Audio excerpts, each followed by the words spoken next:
বিশ্বের দূষিত শহরের তালিকায় 1001 স্কোর নিয়ে শীর্ষে রয়েছে ভারতের রাজধানী নয়াদিল্লি। দ্বিতীয় অবস্থানে রয়েছে পাকিস্তানের লাহোর এবং তৃতীয় অবস্থানে বাংলাদেশের ঢাকা। সোমবার আন্তর্জাতিক বায়ুমান প্রতিষ্ঠান আইকিউএআর এই তথ্য জানায়। আইকিউএআর-এর তথ্য মতে লাহোরের স্কোর 414 এবং 242 স্কোর ঢাকার, যা দূষণের দিক দিয়ে বেশ অস্বাস্থ্যকর হিসেবে বিবেচিত। এদিকে দিল্লির বায়ুদূষণ প্রতিনিয়ত খারাপ হওয়ায় বেশ কিছু বিধিনিষেধ জারি করেছে প্রশাসন।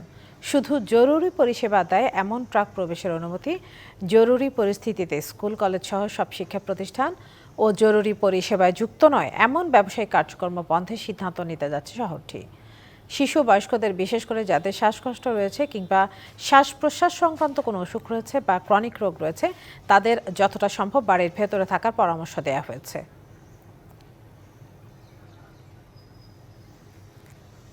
নগদের সর্বোচ্চ বার 167 টাকা রিচার্জে পাবেন 1 লাখ টাকা পুরস্কার। আরও আছে প্রতি সপ্তাহে পুরস্কার ও ক্যাশব্যাক।